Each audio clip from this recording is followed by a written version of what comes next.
Hello, welcome to my Naruto Shippuden anime arc review. So, I just watched the Tenchi Bridge.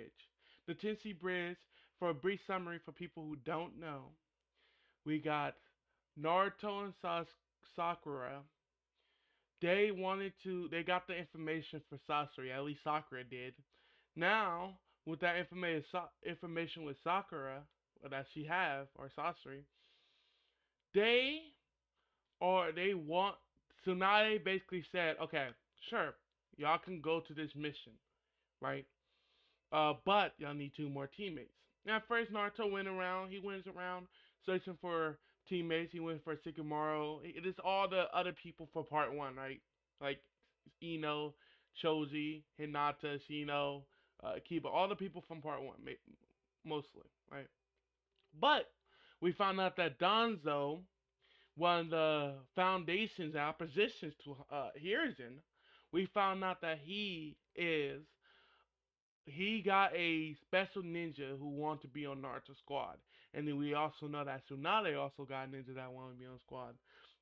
And then after a tuss and pull with the elders, Tsunade were able to convince them that Naruto belonged on this mission. The reason why they didn't think so, because Suzune made a complaint, and then Naruto being a nine-tailed Jitsuki, whatever you call them, um, obviously that'll cause some conflict between them because they don't want the nine tails to go and fall in the hands of Kasi, and it could be a trap, right? So, with that being said, spoiler right here, um, we get there. Sai is a very mostly empty character.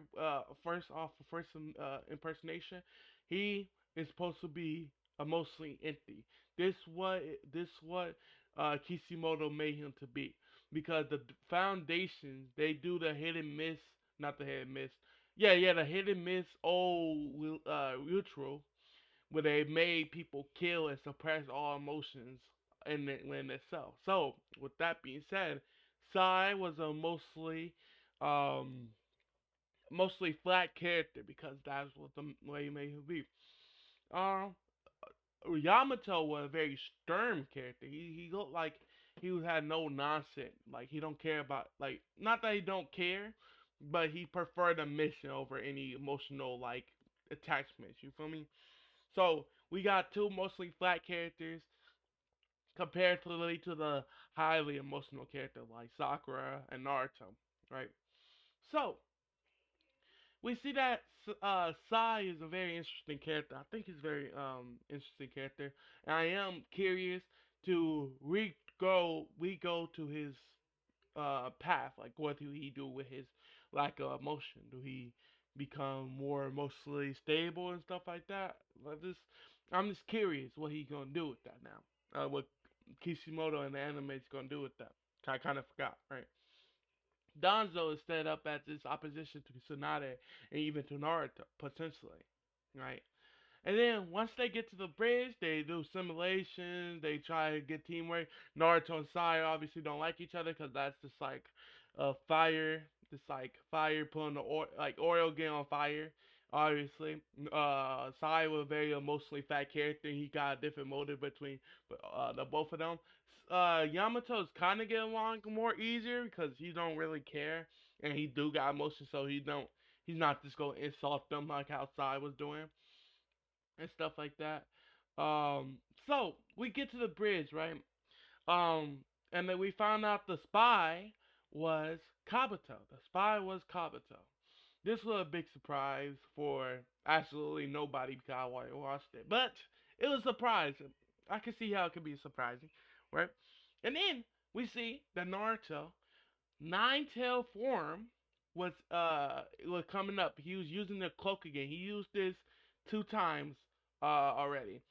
Sasuke versus the time he fought Sasuke and the time he fought Deidara, right? But this one was different. There was nobody really to stop him. Even though Yamato was right there, Naruto was so angry that like he was going far into his tails. Well, like if he Yamato didn't intervene, right? And this coming into the theme of losing control. losing control. And I really liked how like Naruto kind of after this never really used it, and he was like fighting against it just while this picture right here came up. The themes of losing control and fighting against your demons, like Naruto told the Kurama, "I don't ever want to see you again. I'll never let you out here again," because he was scared that he hurt Naruto. By the way, he when he was fighting Orochimaru, he kind of hurt Sakura, which obviously would tear Naruto up, and we see that have emotionally affected him. And it also weak the four tail cloak also weakened him too. So with that being said, we have we have Naruto, Sakura, Yamato, and Sai. Sai had joined up with Orochimaru and Kabuto. He supposedly joined up with them and he went to the hideout. Yamato was able to get to him because he made him eat a seed that let him track him, right? So we see them. Naruto, Sakura, and Yamato were able to follow them to Orochimaru base, right? And then they go into the base and they talk to him. They talk to him. My bad. Yeah, they talk to him, right? And they find out that about his mission. Well, the supposed mission he gave them, he gave and then like they was basically talking no juice to him or why he shouldn't do this and do that. And then Sai finally came about, and then Kabuto came into the middle of it, and then he get captured by Sai because he wanted to protect Naruto and Sasuke bond because I remind him of his brother, right? Which is already an interesting path for Sai to go in. So let's get into the main event. Naruto finally meets up with Sasuke, and Sasuke is overwhelmingly stronger than Naruto and the crew. Besides Yamato, he's holding back because of Naruto and Sakura, right? But I'm not too sure about this because they were making it heavily empathized. They were trying to empathize it that Naruto was really weak to the four tail cloak. He was really, really weaker. He literally said within the arc, if I use the Shadow Clone Jutsu to help Sai search for Sasuke, I am going to be out of chakra. So, with that in mind, Sasuke is fresh out the thing, fresh out everything, and he is stronger than Naruto already, even with his chakra full, because even with that, we got statements that Sasuke is stronger than him anyways, which I kind of find a little dumb in my opinion, because why you go ahead and nerf him already? You can say it's because of the obstacle of Orochimaru and that made him angry. So obviously he probably used the four tails, and so he can learn that lesson. So therefore, it's not really a terms of strength thing. It's more in terms of like story. But then it's like to make him that much weaker, and then automatically say that Sasuke is stronger. It's like okay, what's the point of making him weaker? Then you might as well just did it. But to be fair, Naruto put up a good fight right there. Then I'm not too sure. So with that being said, right? Uh, Sasuke actually went to the Nine Tail constant area when Naruto mind, which is kind of crazy for Sasuke to be able to do that, which kind of bores me a little. It's like I wish he kind of didn't like. Obviously, he probably know that Naruto got the nine tails within him, but like I don't know. It just kind of remind me how cool he is, and which I didn't like because obviously I want Naruto to be better. You know what I mean? Okay, so that's really concludes the arc. He almost did carrying, which was very interesting. Spoiler alert on that one too, but he almost did it, which I was like wondering, okay, why would he do that? Like, why would he use carrying right there? If like maybe it's a dory or something like that, but maybe he want to just wipe them out in the white area, like in that piece, like. Like a fireball, like one of his fire jutsus probably would have been better, ironically. Oh no, it probably wouldn't have gone through Yamato. He probably know that Yamato's like around that same level as him. You're right. So you can maybe argue that there's different things, but I really wanted to talk about the fear of using control. I feel like that was really relevant in the story because Naruto had consistently been losing control more and more and more when the Gar arc, Sasuke retrieval arc, he been losing control more and more. So I think that been relevant and like when Yamato finally told him, don't do it between the nine tail eyes. Don't do it. You can't. Don't do it to look at Sasuke. Don't do it to protect Sakura. Protect them with your own own power. I think that was powerful because I really woke Naruto up. Like, okay, I can't just use the nine tail powers. I can't rely on that. That's not my power. Even though I think the message, I think if I had to critique it, um, is that Naruto has it's kind of a lie in my opinion. I do think that Naruto needs a nine tail power, as we find out later on in this series. So now it's like Naruto like, okay, I'ma just ignore the nine tails. The thing that's making my chakra really weaker, I'ma just ignore that, right? And I'ma just focus on the 10% that I have now. Cause Naruto keeping the nine tails apart is losing out against like 90 times of his power of his chakra, right? And then also with the nine tail power, that'll be so much access. So later on, you have to learn. Okay, now I got like control the nine tail or let him help me, right? So it kind of like regresses him from that path. Cause obviously, even if I didn't have this prior knowledge, I'll still be thinking, okay, Naruto most likely would have control over the nine tail from like okay, you can argue from like JJK.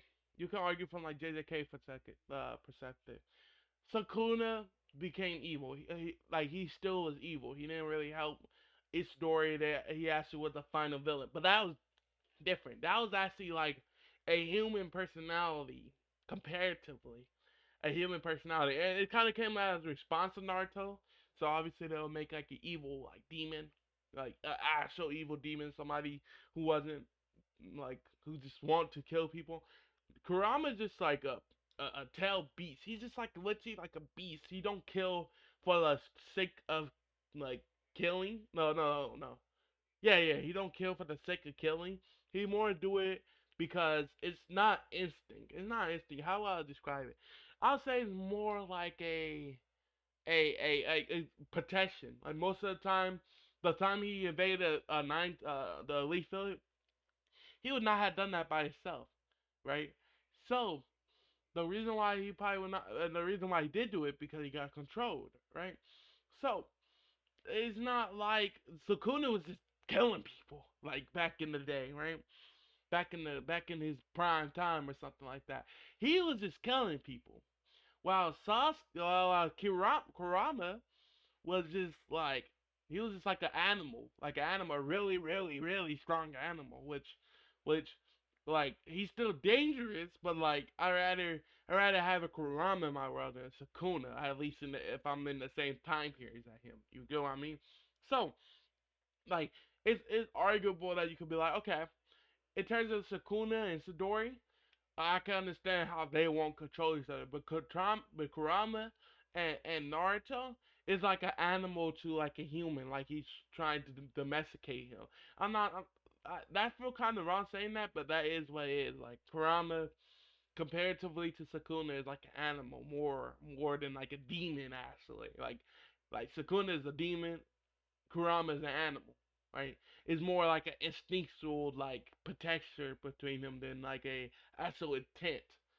Cause like Kurama's just angry at the world now because he's in this world care like thing. That's why he make those threatening thing and he's just trying to get out. So he's just going to kill him. Like Sukuna is just like, okay, so what, right? Get me out of this piece. I'll kill everybody out, right? Okay, so that's enough for me rambling. This arc was very interesting. I'll give it a 6 out of 10 though. 6, 7, 7-ish. Yeah, I'll give it that. I really liked it, but the opening was alright. You are my friend. You feel me? It was alright, in my opinion.